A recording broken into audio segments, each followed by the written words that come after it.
तो हम लोग देखते हैं आगे का पार्ट। ठीक है, आज हम लोग दो टॉपिक पढ़ेंगे जो कि मोस्ट इंपॉर्टेंट है इसमें। हम लोग को हेडिंग से निपटानी है कुछ डी ब्लॉक की। सबसे पहले हमने क्या देखा था, जनरल प्रॉपर्टीज ही कवर करेंगे हम इसमें। डी ब्लॉक में हम लोग जो सिलेबस में पढ़ना है, हम लोग को जनरल प्रॉपर्टीज ही पढ़नी है। जनरल प्रॉपर्टीज में हमने सबसे पहले इलेक्ट्रॉनिक कॉन्फ़िगरेशन देखा। इलेक्ट्रॉनिक कॉन्फ़िगरेशन में कहीं भटकना नहीं है, वो आप बिल्कुल फिक्स होना चाहिए। पीरियोडिक टेबल के हिसाब से भी मैंने बता दिया, सबसे पहले एस आएगा और एन एस आएगा, फिर n माइनस 1d आएगा। वो क्लियर होना चाहिए, बिल्कुल भटकना नहीं चाहिए, है ना, इजी है, वो दिमाग में छपा होना चाहिए। क्लियर, NH2 भर जाएगा, फिर उसके बाद ND1 से स्टार्टिंग होगी। क्लियर है ना बात, समझ रहे, इतना क्लियर है पूरा। फिर हमने क्या पढ़ा था, दूसरी प्रॉपर्टी एटॉमिक साइज, आयनिक साइज। तीसरी property ionization enthalpy.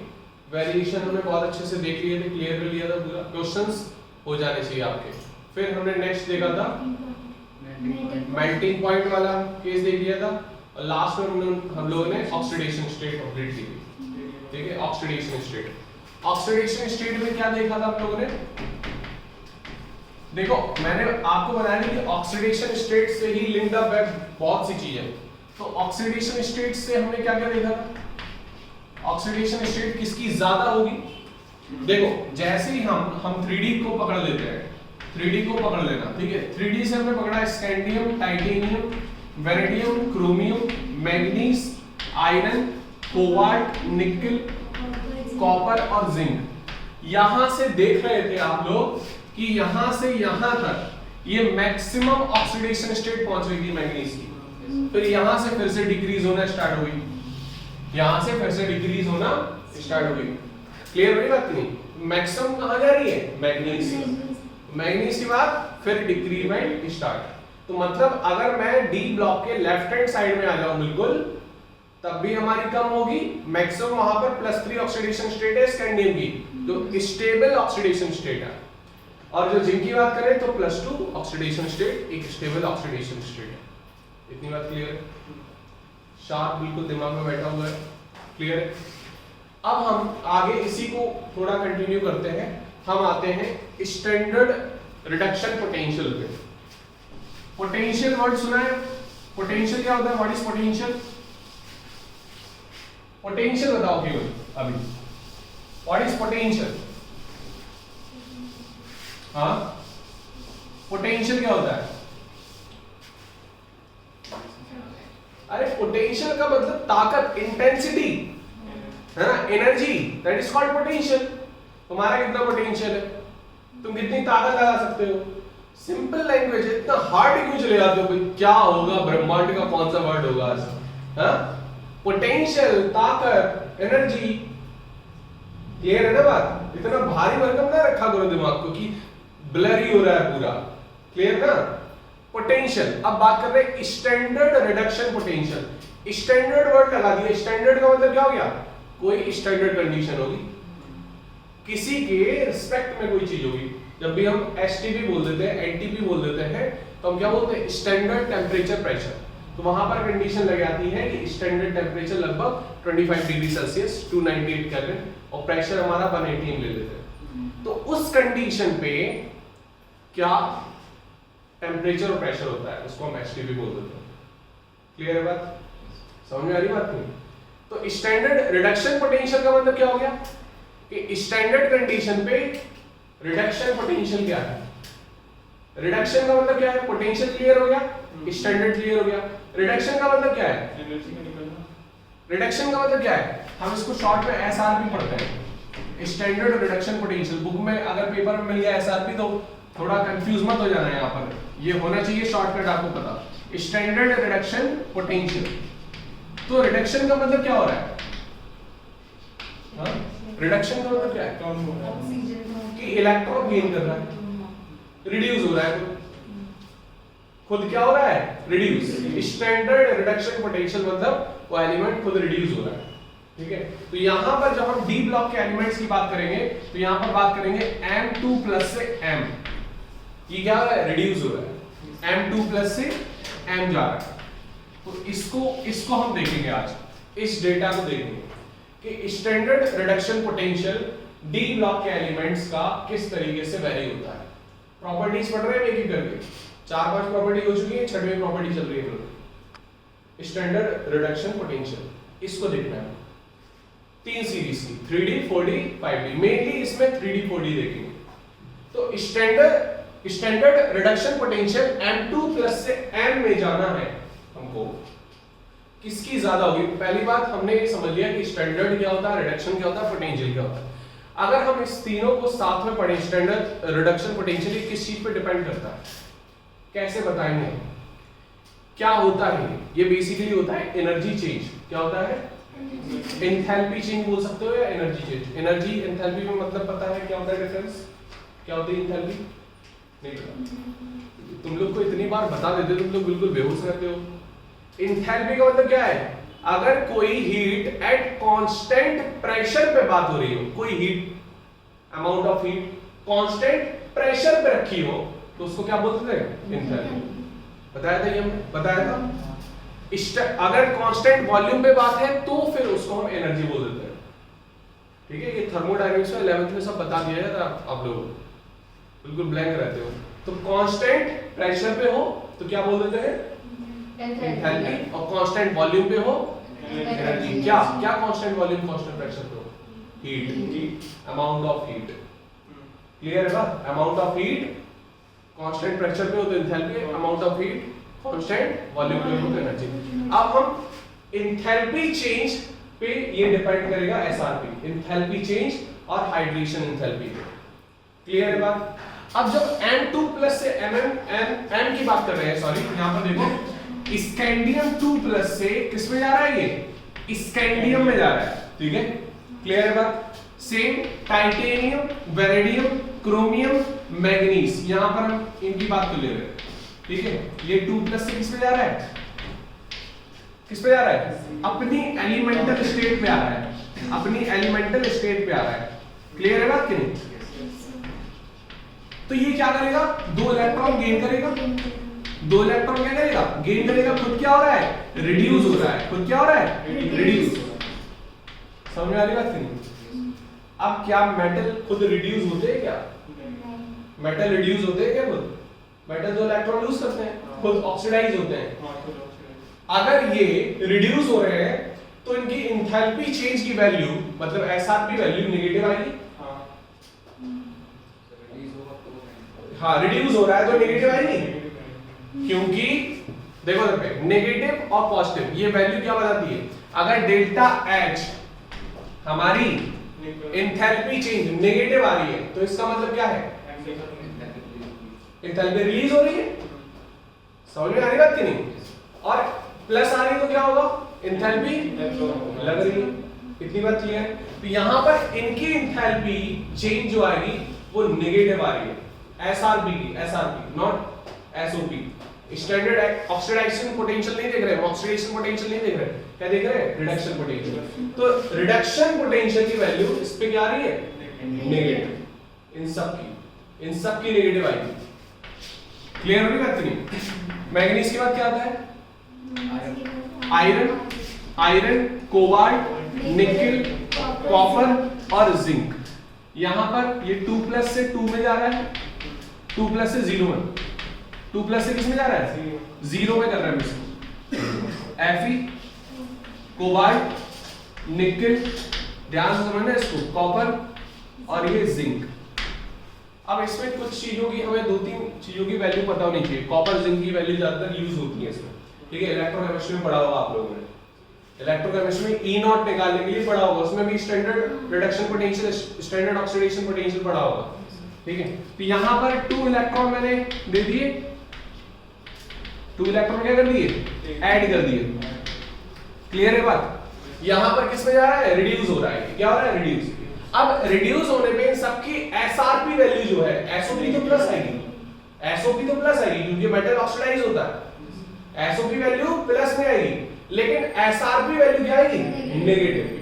SRP value क्या आएगी? नेगेटिव, क्योंकि मेटल रिड्यूस नहीं होता, मेटल रिड्यूस नहीं होता, मेटल क्या होगा? ऑक्सीडाइज। अगर हम इलेक्ट्रोकेमिकल सीरीज देखें तो वहां हाइड्रोजन से ऊपर आते हैं सारे मोस्ट ऑफ जितने भी रिएक्टिव एलिमेंट्स होते हैं। हाइड्रोजन से नीचे कौन कौन आता है? Copper, gold, silver mercury, platinum. और कौन से आते हैं? हाइड्रोजन के नीचे कौन कौन से आते हैं? Copper, silver, gold, mercury, platinum. It is a most Nobel metal. ये रिएक्ट ही नहीं करता, ये रिएक्ट ही नहीं करता। It is the most Nobel metal. Clear है बात? नहीं समझ में आ रही बात कि नहीं आ रही? क्लियर है? तो यहां पर इन सब की वैल्यू तो नेगेटिव आएगी, इन सब की वैल्यू तो नेगेटिव, इन सब की वैल्यू एसआरपी की पॉजिटिव आएगी। एसआरपी में इन सब की तो वैल्यू कैसे आएगी? पॉजिटिव, क्योंकि ये हाइड्रोजन से नीचे है। हम स्टैंडर्ड की बात कर रहे हैं, तो हाइड्रोजन के रिस्पेक्ट की बात कर रहे हैं। स्टैंडर्ड्स का मतलब कहां से लिंक्ड है? हाइड्रोजन से। हाइड्रोजन के इलेक्ट्रोड से हम उसके रिस्पेक्ट में हम क्या देख रहे हैं? एसआरपी और एसओपी की वैल्यू। तो हम एक चीज देखकर चलेंगे, ऊपर वाला या नीचे वाला। समझ में आ रही बात कि नहीं? ताकि हम कंफ्यूज ना हो। तो हम कंपेयर कर रहे हैं ना हाइड्रोजन। हाँ, हाइड्रोजन से कंपेयर कर रहे हैं। ऑरिजिन मान लिया हमने हाइड्रोजन को, ठीक है? क्लियर है बात कि नहीं? तो हाइड्रोजन की कंपेयर में हम कंपेयर कर रहे हैं, तो उसको हम बोलते हैं स्टैंडर्ड रिडक्शन पोटेंशियल, क्योंकि हम रिडक्शन वैल्यू निकाल रहे हैं, रिडक्शन पोटेंशियल निकाल रहे हैं। इतनी बात क्लियर है? अब देखो यहां पर जब भी हम इसकी बात करेंगे, scandium, titanium, radium, chromium, manganese, iron, cobalt, nickel, zinc, copper को छोड़ के, तो यहां पर इन सबकी वैल्यू एसआरपी की क्या आ रही है? नेगेटिव आएगी सबकी वैल्यू, एक्सेप्ट कॉपर। एनसीईआरटी बोलो जरा, एनसीईआरटी बोलो, एनसीईआरटी बोलो। अगर फर्स्ट बुक ली हो तो थर्ड चैप्टर में जाके इलेक्ट्रोकेमिकल सीरीज भी खोल सकते हो। तो इलेक्ट्रोकेमिकल सीरीज में देखोगे वहां पर एसआरपी और एसओपी वैल्यू का चार्ट बना होगा, ठीक है? क्लियर है बात कि नहीं? तो यहां पर जब कॉपर की बात करते हैं, कॉपर, कॉपर क्या होता है? कॉपर 2+ में स्टेबल नहीं होगा। किसमें रहेगा? कॉपर में। वो रिड्यूस होना चाहेगा, रिड्यूस होना चाहेगा। जब भी हम कोई भी रिएक्शन की बात कर ले, आपने डैनियल सेल पढ़ा है? डैनियल सेल पढ़ा है? डैनियल सेल क्या होता है? Zinc plus copper sulphate gives, zinc plus copper sulphate gives zinc sulphate plus copper. मतलब जिंक हमारा रिड्यूस कर सकता है कॉपर को। जिंक क्या है? जिंक की ऑक्सीडेशन पोटेंशियल वैल्यू ज्यादा है। समझ में आ रही बात कि नहीं? रिडक्शन वैल्यू क्या है? कम। रिडक्शन वैल्यू क्या है? कम। रिडक्शन वैल्यू माइनस में आ रही है, उतनी ही कम है। अब जरा खोल के देख लो एसआरपी वैल्यू, देख लो जरा सबकी। स्कैंडियम की देखोगे तो scandium, titanium, radium, chromium, zinc की देख लो। जिंक की 0.74 को जा रही होगी, माइनस 7.76 है। 0.76 माइनस में। तब जब ये एडिशन हो रहा है, मतलब रिडक्शन वैल्यू की बात कर रहे हैं, रिडक्शन पोटेंशियल वैल्यू की। लेकिन कॉपर की 0.34 होगी, देख लो जरा, प्लस में होगी वो भी। किसमें? प्लस में। क्योंकि कॉपर इसमें 3D सीरीज में कॉपर क्या होगा? कॉपर मर्जी से रिड्यूस होना चाह रहा है, उसमें जोर जबरदस्ती नहीं है। यहां पर इसमें सबकी वैल्यू नेगेटिव में आएगी, एक्सेप्ट कॉपर। क्लियर हो रही बात नहीं? आ रही बात समझ में? ये नहीं आ रही?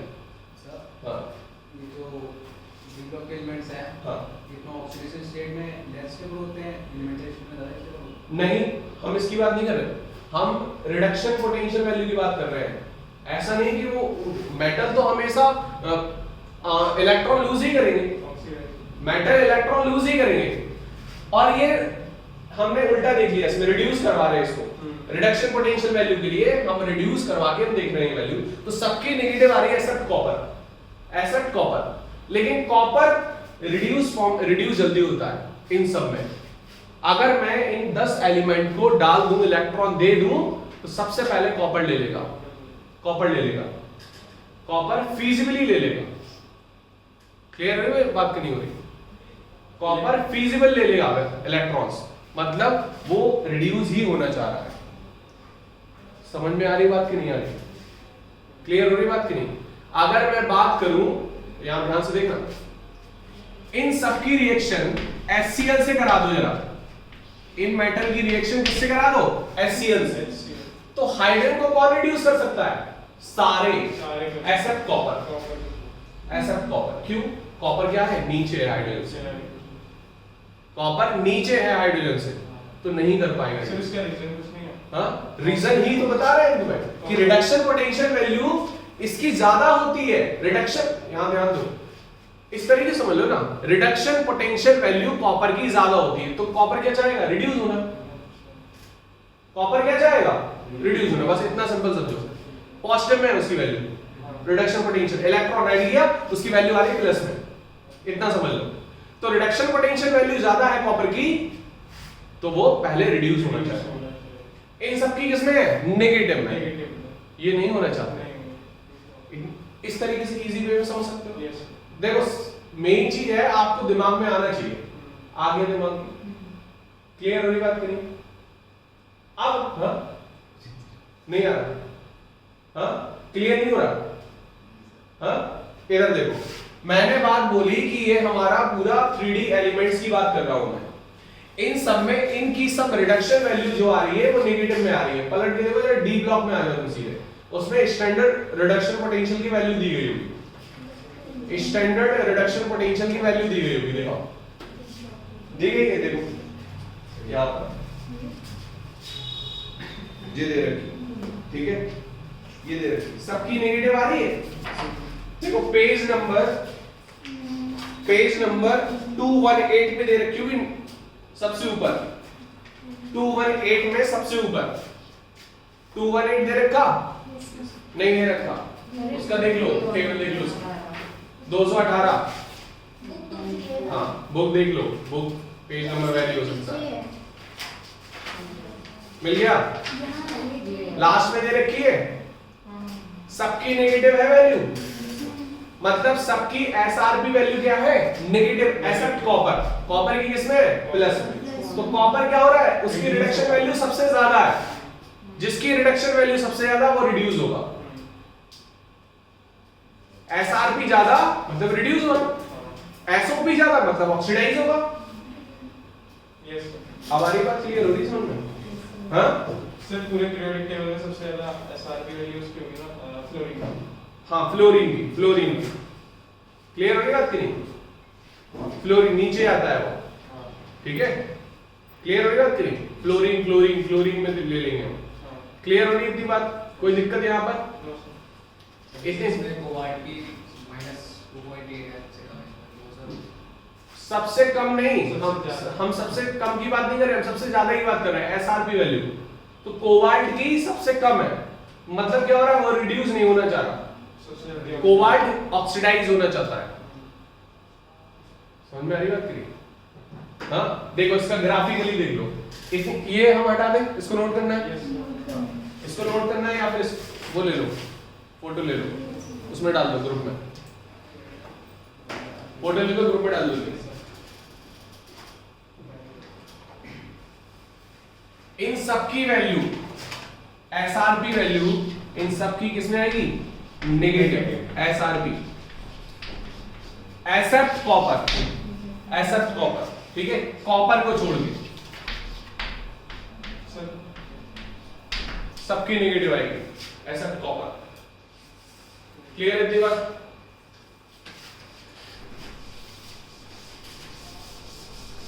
देखो थोड़ा सा यहां पर समझने में थोड़ा सा दिक्कत होती है, क्यों समझने में दिक्कत हो रही, क्योंकि आपने सभी सही से ना चीजें समझी नहीं है।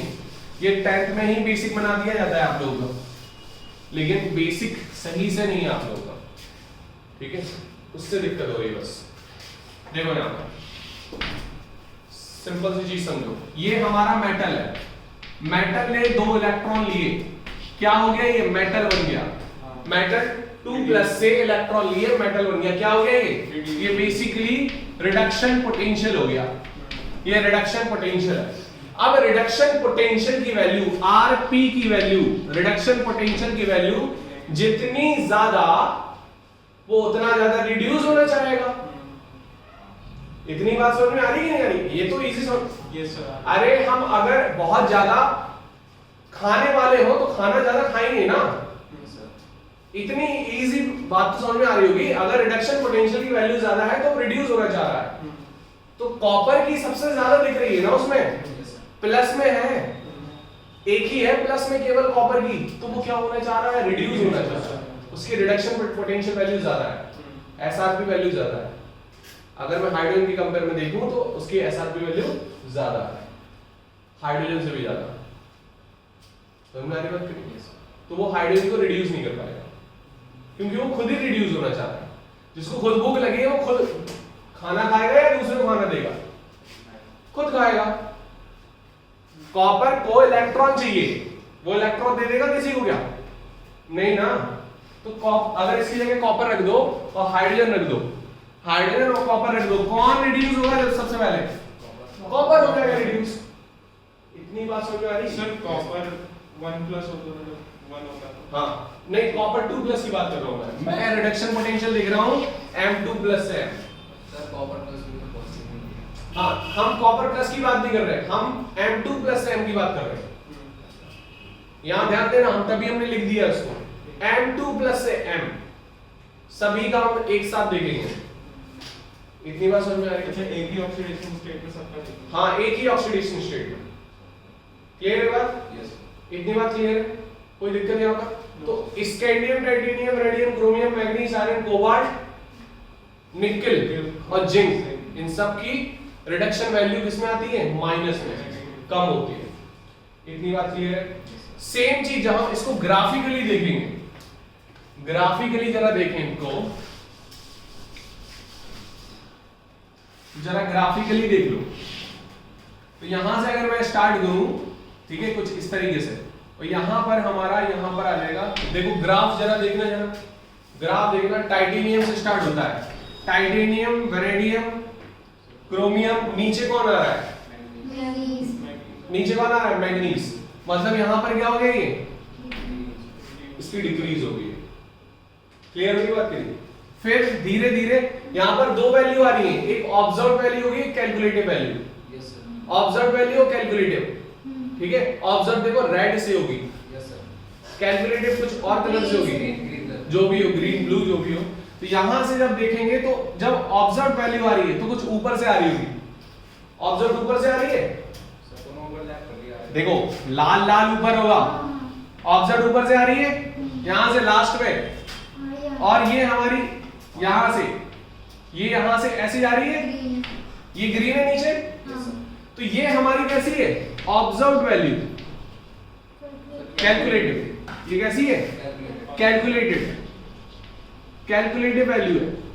और ये कैसी है? ऑब्जर्व, जो हमने ऑब्जर्व की है, जो हम ऑब्जर्व कर रहे हैं, ठीक है? मैग्नीज यहां आ गया, फिर क्या आ गया ऊपर? आयरन, किसकी चेंज हो रही है यहां पर?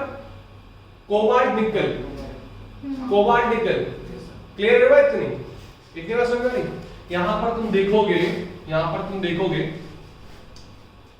यहां पर तुम देखना, कॉपर की देखो ऊपर जा रही होगी। Yes sir. कॉपर की ऊपर जा रही है, कॉपर की ऊपर जा रही है, देख रही है कॉपर की ऊपर। Yes sir. तो कॉपर बहुत ऊपर पहुंच गया है, कॉपर की सबसे ज्यादा है। मतलब ये क्या है? SRP value. क्या है ये? SRP value. इतनी बात समझ आती? ये लाइन क्या बता रही है? हाइड्रोजन की, हाइड्रोजन से ऊपर जा रही है, ये हाइड्रोजन सब नीचे है। और सबसे कम सर टाइटेनियम है। हाँ, मैग्नीज हमारा हो गया सबसे नीचे, टाइटेनियम की, ठीक है? इन सब में मैं देखूं। क्लियर हो रही बात की? जिंक की कुछ इसके लगभग बराबर आएंगे, जिंक के यहाँ लगभग बराबर आएंगे। तो ग्राफ अगर आप देख लो तो ग्राफ से तो क्लियर कट हो जाएगा, आपको समझ आ जाएगा। इतनी बात क्लियर हो रही है आपको? यस। समझ में आ रहा? चमक रहा कुछ? हाँ, तो यहां पर इस तरीके से ग्राफिकली देख सकते हो। बस यहां पर वेरिएशन आपको मिलेगा। तो मैंने दोनों वैल्यू दिखा दिया आपको। क्लियर है इतनी बात? कोई दिक्कत यहां पर? कर सकते हो, ठीक है, लिख सकते हो। इसमें केवल कॉपर का ध्यान देना है बस। कॉपर हमारा रिडक्शन पोटेंशियल वैल्यू सबसे ज्यादा होती है। वैल्यू याद नहीं करनी आपको, बस कॉपर की जरूर पता होनी चाहिए, कॉपर और जिंक की। इलेक्ट्रोकेमिस्ट्री के लिए तो कॉपर जिंक की पता होनी चाहिए आपको। जब नर्व्स इक्वेशन आपको कैलकुलेट करनी होगी, E0 निकालना होगा, वैसे दी रखी होगी वैल्यू, लेकिन फिर भी कुछ वैल्यूज आप, कुछ कॉमन जो है वो आपको पता होना चाहिए, ठीक है? इतनी बात क्लियर है? ये ग्राफ बना सकते हो आप। तो ये 3D एलिमेंट्स का। तो यहां पर देखो, कॉपर के नीचे मतलब D9, कॉपर के नीचे क्या हो गया हमारा? सिल्वर, फिर क्या है? गोल्ड। तो ये हमारे सारे के सारे किसमें आ जाएंगे? रिडक्शन पोटेंशियल वैल्यू ज्यादा है ना? ज्यादा आ रही है ना? हाइड्रोजन के नीचे वाले हैं सब, हाइड्रोजन के नीचे वाले हैं सब। चमक रहा ना बात? पकड़ में आ रही चीज की नहीं? हाँ, ठीक है। सेम रहेगा 3D 4D और 5D सीरीज में। हाँ सभी में मैं एक सीरीज बताऊंगा, सभी प्रॉपर्टी सिमिलर वेरी करेगी, ठीक है, लगभग सिमिलर वेरी करेगी। इतनी बात क्लियर होगी? बात समझ में आ रहा है? कोई दिक्कत यहाँ पर समझ में आ रहा है? कोई दिक्कत, कोई डाउट? क्लियर है? अब देखो तो कर सकते हो ना इसको,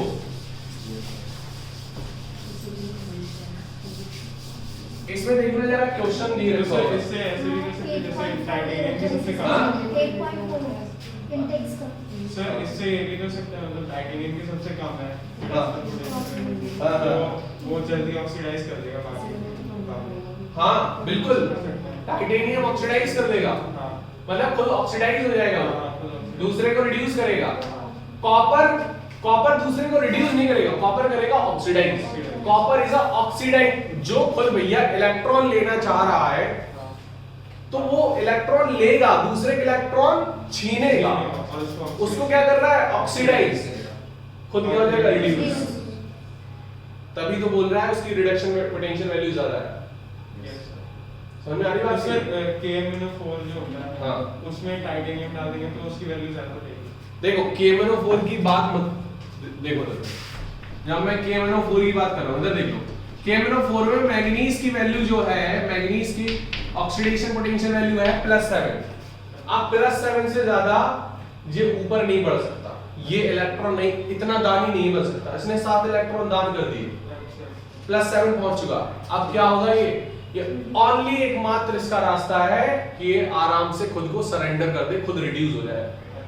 तो अब ये रिड्यूसिंग एजेंट की Mn7+, मैं बात कर रहा हूं, कोई भी कंपाउंड देख लेना, इस तरीके से देख लेना। Mn7+ है, Mn2+ है, Mn4+ है, Mn5+ है, ठीक है?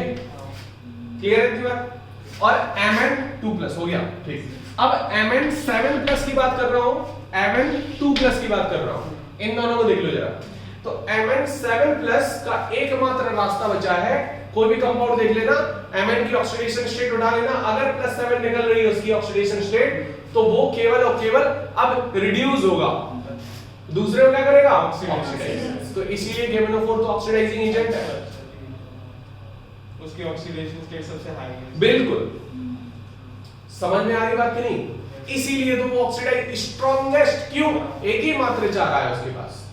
माइल्ड कौन होते हैं? MnO2, CrO3 बोल सकते हो, है ना? ये माइल्ड में आ जाते हैं। क्लियर हो गई बात कि नहीं? Mn2+ वाला, Mn4+ वाला, Mn3+ वाला, 5+ वाला, ये सारे माइल्ड में होंगे। क्लियर हो गई बात कि नहीं? माइल्ड क्यों होंगे? क्योंकि इनके पास दो रास्ते हैं। Mn2+ के पास एक रास्ता है, क्या? एक रास्ता है कि दो? देखो Mn में भी जा सकता है, Mn में भी जा सकता है। क्लियर हो रही बात कि नहीं? लेकिन Mn की अभी वैल्यू देख ली मैंने, इसकी Mn की वैल्यू Mn2+ Mn में जा रहा है, तो इसकी स्टैंडर्ड रिडक्शन पोटेंशियल वैल्यू क्या है? कम है। तो क्या होना चाहेगा? ये ऑक्सीडाइज होना चाहेगा ना। समझ में आ रही बात कि नहीं? ऑक्सीडाइज होना चाहेगा, इलेक्ट्रॉन देगा, इलेक्ट्रॉन देगा। मतलब ये क्या है? Reducing agent. ये क्या है? रिड्यूसिंग। ये क्या है? ऑक्सीडाइजिंग। तो इन दोनों में देख के शक्ल पता कर सकते हो कौन क्या करेगा। ये दोनों Mn है, एक ही करके है, लेकिन अलग अलग बिहेवियर शो कर रहे हैं। क्लियर हो रही बात कि नहीं? शार्प क्लियर है पूरा? हाँ, कोई दिक्कत यहाँ पर? तो पहचान सकते हो ये सब? कोई दिक्कत? अब यहां पर जैसे क्वेश्चन आता है, एक क्वेश्चन है जो मैंने बात की, Cr2+ और Fe2+ में कौन अच्छा ऑक्सीडाइजिंग एजेंट है? एनसीईआरटी का क्वेश्चन है ये। Cr2+ और Fe2+ में कौन अच्छा ऑक्सीडाइजिंग एजेंट है? क्या आंसर होगा इसका? नाहिद बताएगा पहले, कौन अच्छा ऑक्सीडाइजिंग एजेंट होगा? नाहिद सोचो। ऑक्सीडाइजिंग एजेंट कौन अच्छा होगा? क्रोमियम होगा। ऑक्सीडाइजिंग एजेंट का मतलब क्या हो गया? कि वो खुद इलेक्ट्रॉन खुद रिड्यूस हो जाएगा, खुद रिड्यूस हो रहा है, दूसरे को क्या करेगा? ऑक्सीडाइज। यस, तो क्रोमियम कौन जाएगा? कौन होगा सबसे ज्यादा? हाँ? क्योंकि हाईएस्ट वैल्यू दोनों के 6 ठीक है। रिडक्शन रिड्यूसिंग एजेंट कौन होगा इन दोनों में? कौन अच्छा रिड्यूसिंग एजेंट होगा? कौन सबसे पहले रिड्यूस करेगा? रिड्यूसिंग एजेंट मतलब दूसरे को रिड्यूस करना, खुद ऑक्सीडाइज होना। कौन होगा सबसे पहले? हाँ? Fe2 positive. क्या होगा? क्या होगा? Reducing agent. क्या होगा? Reducing agent. रिड्यूसिंग एजेंट होगा, दूसरे को क्या करेगा? रिड्यूस, खुद ऑक्सीडाइज। एक सेकंड, नहीं सर क्रोमियम होगा। अरे गधू, ये देखना है ना आपको Cr2+ और Fe2+ में Fe3+ ज्यादा स्टेबल होता है Fe2+ से, तो ये इलेक्ट्रॉन लूज करेगा ना। इसकी इलेक्ट्रॉनिक कॉन्फ़िगरेशन देखो, तुम लोग बिल्कुल ब्लर रहते हो। यहाँ क्या हो गया? ये क्या हो गया? 3d4 हो गया ना। ये क्या हो गया? 3d6 हो गया। बोलो ना, 3d6 है ना ये क्या है? 3d4। सही लिखा ना मैंने? क्लियर है ना यहाँ पर? अब मैंने बोला एक ही चीज देख लो, या रिड्यूसिंग एजेंट या ऑक्सीडाइजिंग एजेंट, कौन अच्छा ऑक्सीडाइजिंग एजेंट है इनमें से? क्रोमियम। ऑक्सीडाइजिंग एजेंट कौन अच्छा है? क्रोमियम। क्रोमियम बहुत इलेक्ट्रॉन लेगा, ये 3d5 बन जाएगा भैया, स्टेबल बनेगा ना ये क्या करेगा? उम्र होगी इसकी, उम्र होगी, क्या करेगा? ऑक्सीडाइज होगी। क्लियर हो गई बात कि नहीं? ये बन जाएगा, तो it is the strongest oxidising agent. हाँ, क्लियर हो रही बात कि नहीं? फिर रिड्यूसिंग एजेंट कौन हो जाएगा? ये 3d5 में इलेक्ट्रॉन लूज करेगा ना, इलेक्ट्रॉन लूज करेगा, दूसरे को क्या करेगा? रिड्यूस। चमक रहा कि नहीं चमक रहा? छोटी छोटी चीजें हैं, लिख लो इसको, लिख रहा, लिखो जल्दी। बड़ा देर में चमकता है तुम लोग को, हैं?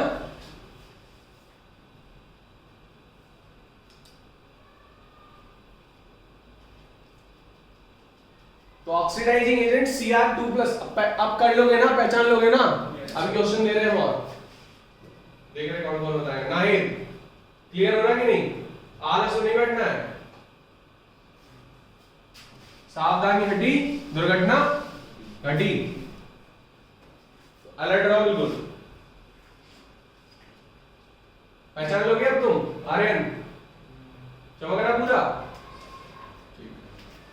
बस ये आपको देखना है, हाफ फील्ड और फुल फील्ड वाला टेंशन रखना है। हटा दे। अब बताना जरा, इसमें बहुत से क्वेश्चंस दिए गए हैं, बहुत बढ़िया बढ़िया। एनसीईआरटी में, एनसीईआरटी खोल के देख लिया करो, कभी कभी दर्शन कर लिया करो इनके।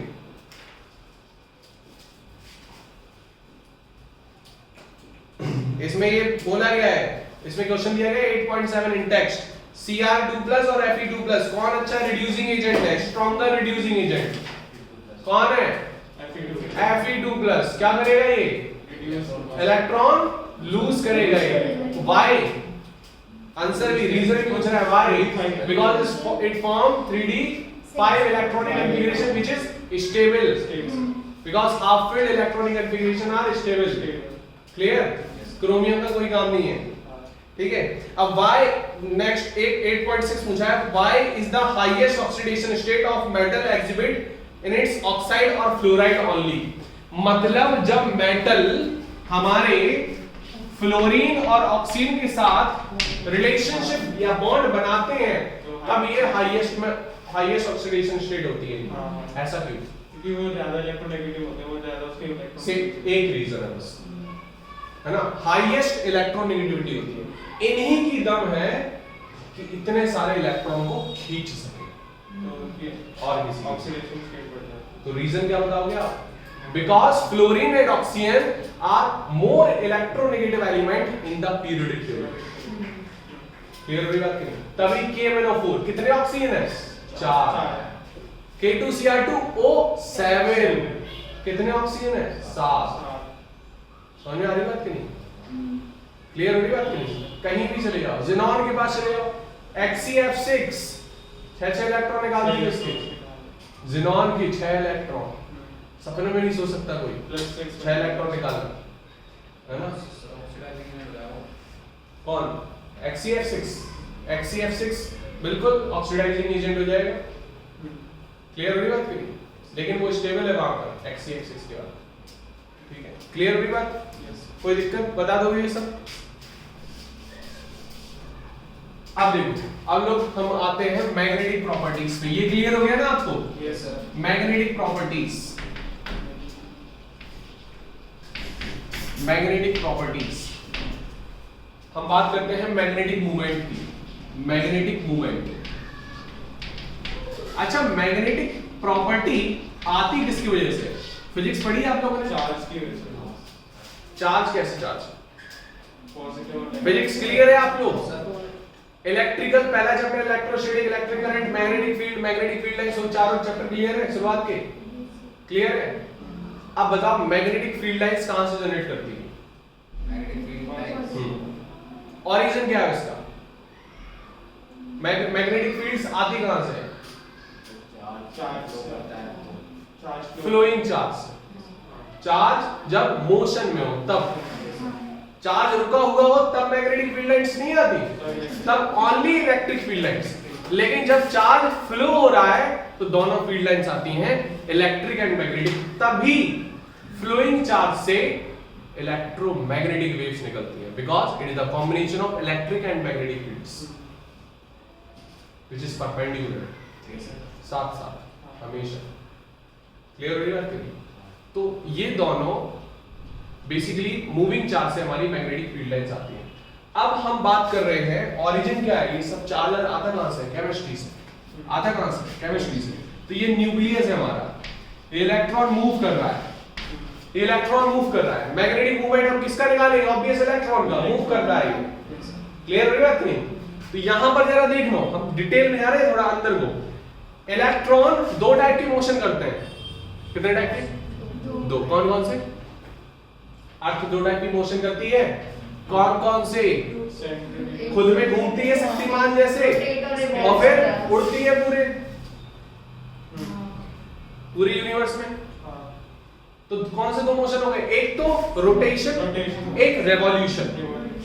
Rotation, spin and revolution.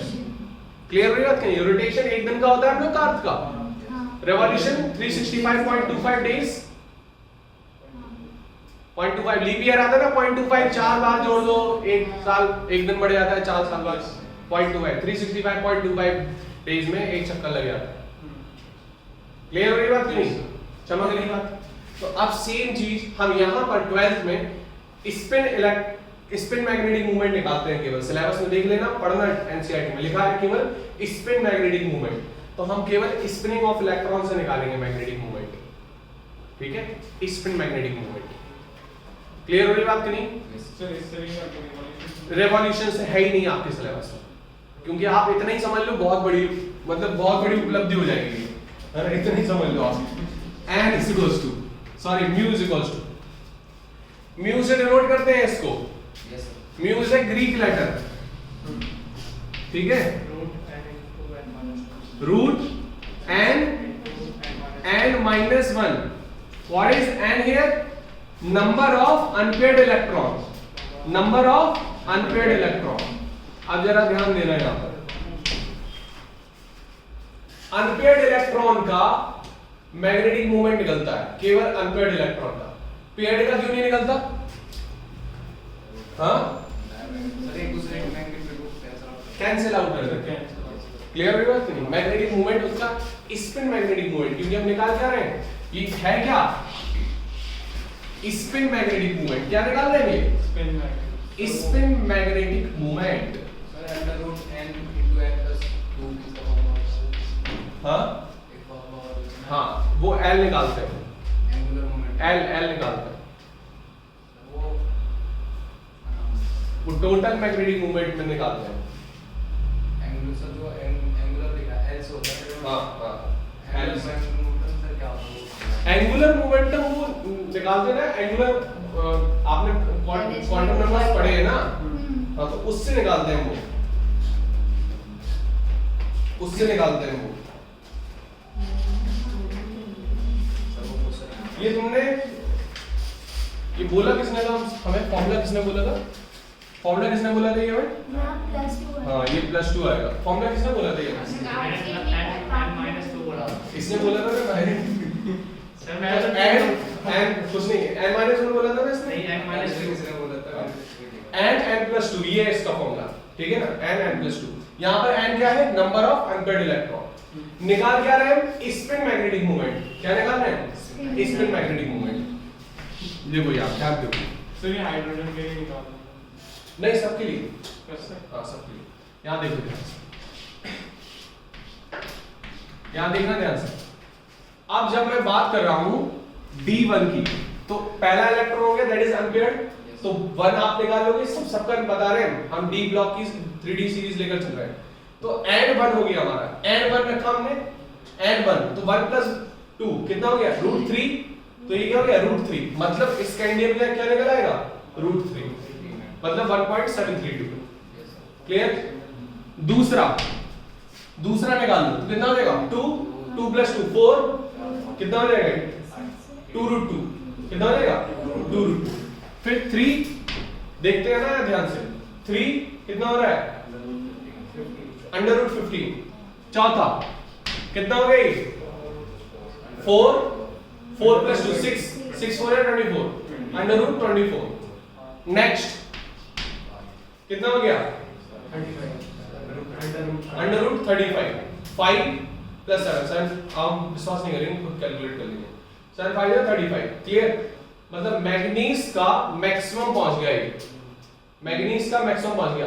क्या मैग्नीज से ज्यादा किसी का मैग्नेटिक मूवमेंट होगा इसमें?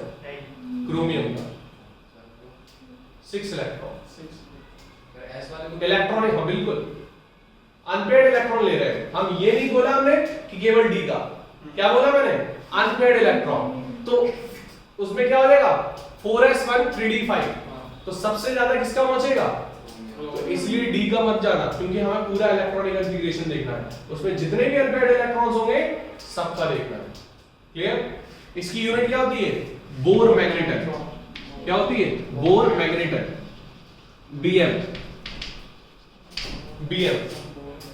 क्लियर है बात? कोई दिक्कत है यहाँ पर? अब नेक्स्ट फिर हम बढ़ते जाएंगे अपने हिसाब से। नेक्स्ट किसका पढ़ गए? आयरन का। अब कम होता जाएगा, कम होता जाएगा। क्लियर होने की बात करी? कोई दिक्कत?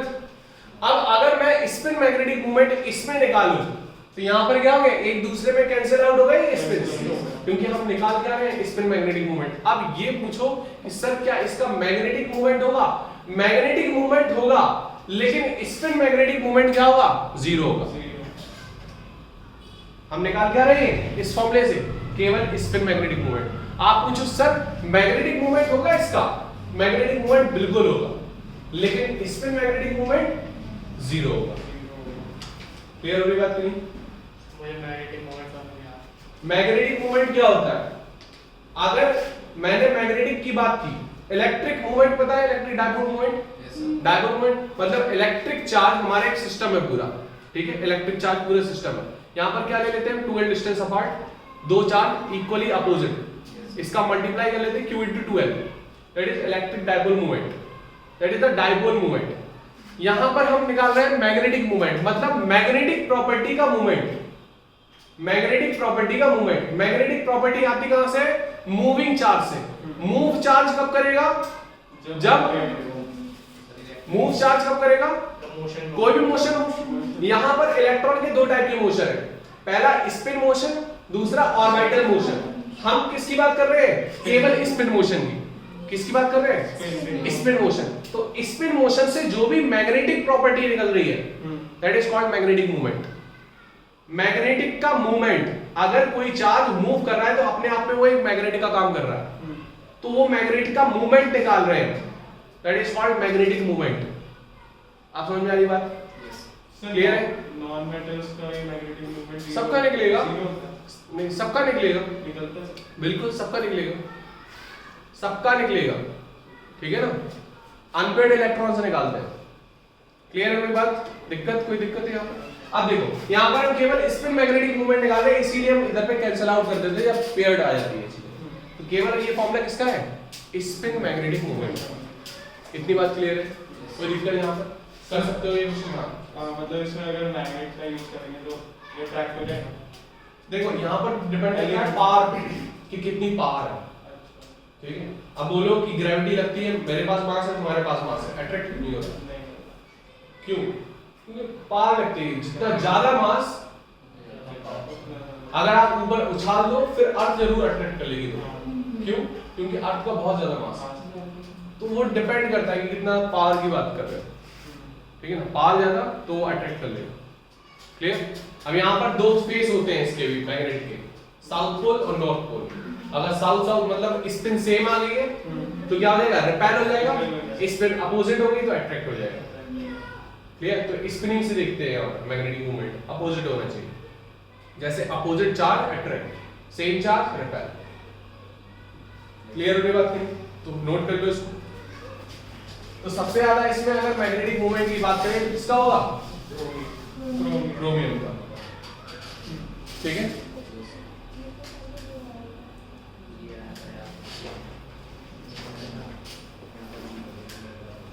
तो अब हम आपसे कुछ क्वेश्चंस पूछ रहे हैं, इसको हटा दे।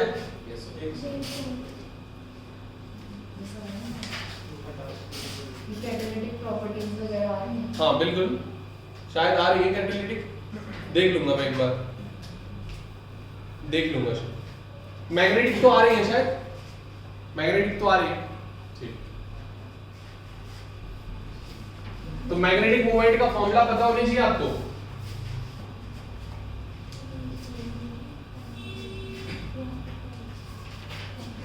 क्लियर है ना बात?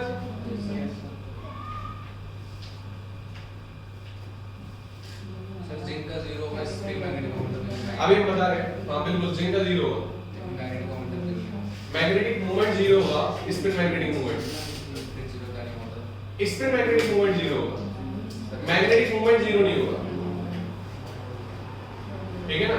हटा दें इसको।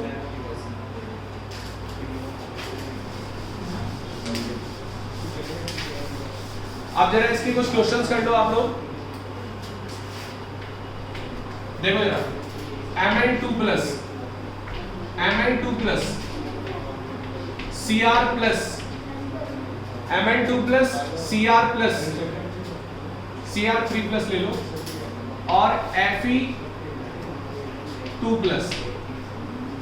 अब इन तीनों के आपको मैग्नेटिक मूवमेंट निकालना है, बताना है किसका ज्यादा है। जल्दी करो, किसका ज्यादा है मैक्स मैग्नेटिक मूवमेंट?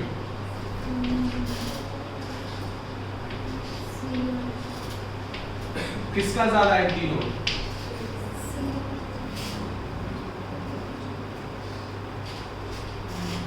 आप एक ट्रिक से भी देख सकते हो यहाँ पर, जिसके ज्यादा अनपेयर्ड इलेक्ट्रॉन उसका सबसे ज्यादा हुआ। तो जरा देखो Mn2 प्लस में ज्यादा होगा, 5 अनपेयर्ड इलेक्ट्रॉन होंगे इसके। इसकी बात करते हैं तो कितने अनपेयर्ड इलेक्ट्रॉन है? 5। कितना? 3 प्लस, हाँ 3 प्लस, तो कितना हो गया? 2 इलेक्ट्रॉन